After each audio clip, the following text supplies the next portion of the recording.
What's up everyone, and thank you for stopping by the channel. Today's project is this Echo backpack blower, and the problem is that it leaks fuel from the carburetor, so it has a tendency to make quite a mess. Let's take a good look at it, find out what's wrong with it, and hopefully we can fix it. In this video, we try and repair this blower. However, it may not be the exact repair you need to make to yours. We'll explore other options later in the video.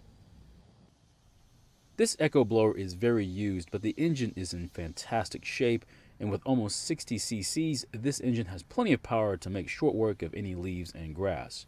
Now the fuel leak is our most obvious problem, but a second problem is that the kill switch doesn't work either. But before we continue on to the carburetor, I want to clean up some of the dirt and oil so we can see future leaks.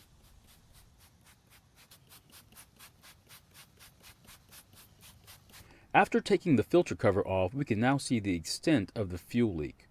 Also, we can see there's no air filter, probably because it was so wet that it was damaged. Now to get to the carburetor, we need to remove the two long bolts holding the air filter base to the engine, and then the carb will come off with it.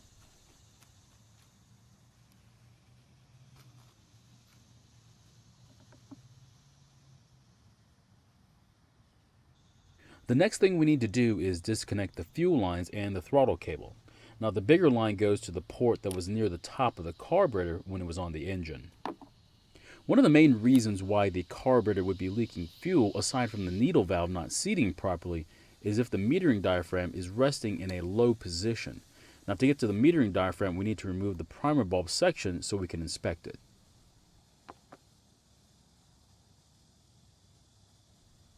So here's the metering diaphragm, and it's definitely seen better days. It's a bit stiff, but we need to remove it to get a better feel of it.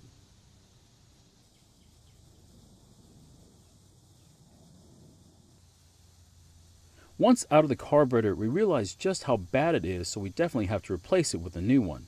Now these can be bought on eBay for just a few dollars. And while we're here, let's take a good look at the pumping side of the carburetor and check out its diaphragm. What we're looking for is that both check valve flaps are parallel with the rest of the diaphragm, which it is, so let's replace just the metering diaphragm and then reassemble the rest of the carburetor. If you find that the metering diaphragm and the pumping diaphragm both need to be replaced, and there's some sediment in the carburetor as well, I'd suggest probably replacing the entire carburetor. It would just be easier to avoid the headache.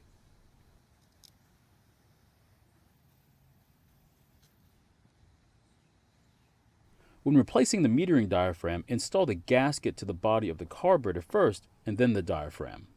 Now since we need quite a few parts, it's best that we order them as a kit from an online retailer. Now this particular kit came from Amazon and has some fuel line, a very off-brand spark plug, a new air filter, which we definitely need, a fuel filter, and 2 primer bulbs.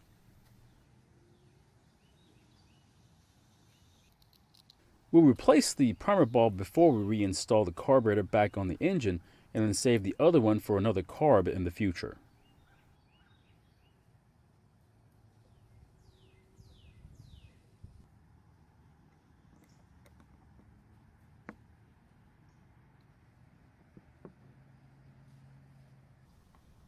Now that the carburetor is back together, we'll install it back on the engine. Now remember that the smaller line is the return line and goes to the port on the white part of the carburetor.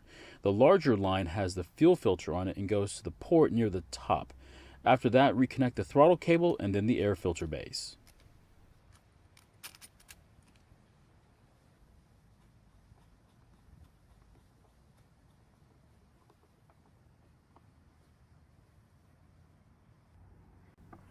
Before we go any further, let's put some fuel into the tank and try starting it. Now when pressing the primer bulb, make sure it fills up with fuel so that you can see the fuel moving through the return line. Now if it doesn't fill up the bulb, then it's not going to start, and you'll need to look at the carburetor again for possible problems. I know that the kill switch doesn't work, so we'll look at it later, but out of habit, I always make sure it's in the run position.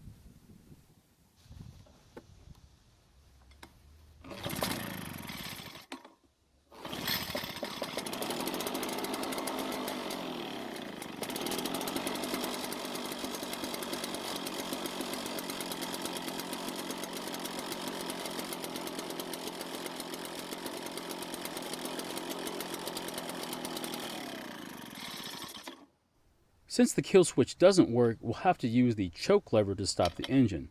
Now, it's not a bad way to stop the engine, but it's not ideal either, so we'll have to diagnose it later. Now, meanwhile, we'll replace the old spark plug for the generic one.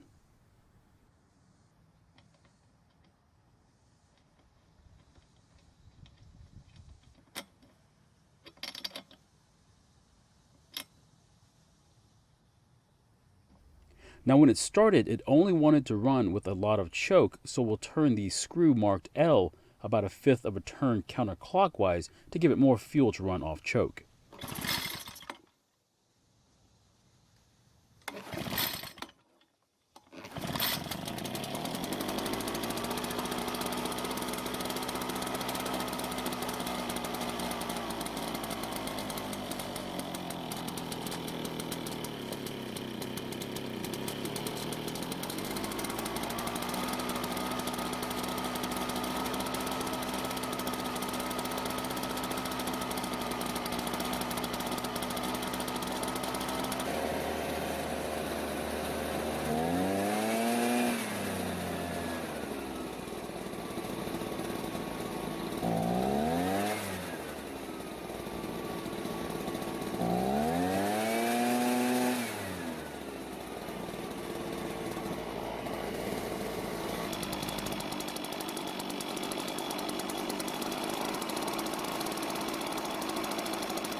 In the end, I ended up turning the L screw about another half turn out again, since there seemed to be a bit of delay when squeezing the throttle. Now, I don't want to install the new air filter just yet until I'm sure there's no fuel leaking from the carburetor. Normally, a kill switch that doesn't work isn't a big deal except when it's on a backpack blower. At some point, you might need to kill the engine without taking the blower off. However, it's not really a big deal since you have to take the blower off anyway to start it up again. We'll at least want to try and figure out what's wrong with it so we can make a decision on that repair. We need to get to the ignition coil so we can check that it's getting a ground signal to kill the coil. To do that, we need to take off the rear cover. And while we're here, we'll also check that the spark arrestor isn't clogged, and if it is, we'll deal with it.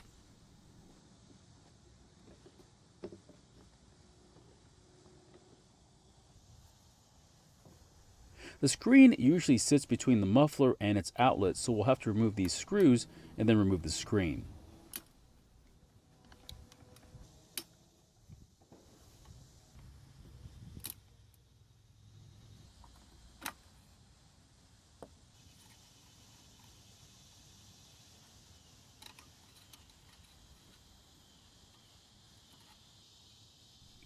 Fortunately, the screen is in perfect shape, so we'll put it back and reinstall the outlet. Now, if it was clogged, you can burn off the carbon with a torch or just throw the screen away and run without it.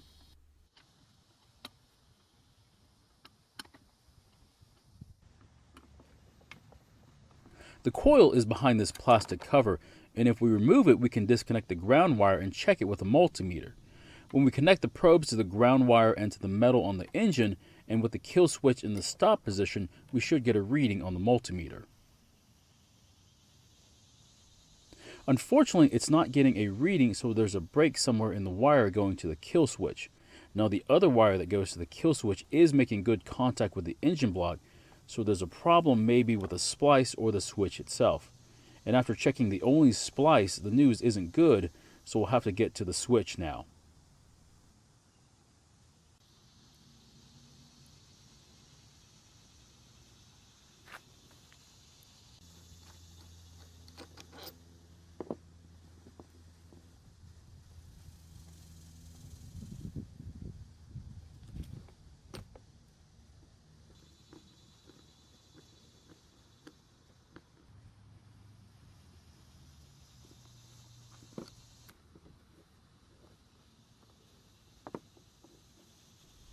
Now, after getting to the switch, the news isn't good yet again, as the switch is not serviceable. So the repair for this is to replace the entire switch and the wires. The switch didn't make it in time for this video, but we simply have to disconnect the two wires and pull them through the harness, and then reverse the process with a new switch. It's been a few hours and there's no sign of any fuel leaking from the carburetor, so we'll replace the air filter. Now, another reason why your carburetor is leaking fuel is if the metering diaphragm has a hole in it, and of course the fix would be to replace the diaphragm. After the filter has been replaced, let's start the blower again and make sure it starts and runs fine with the new air filter.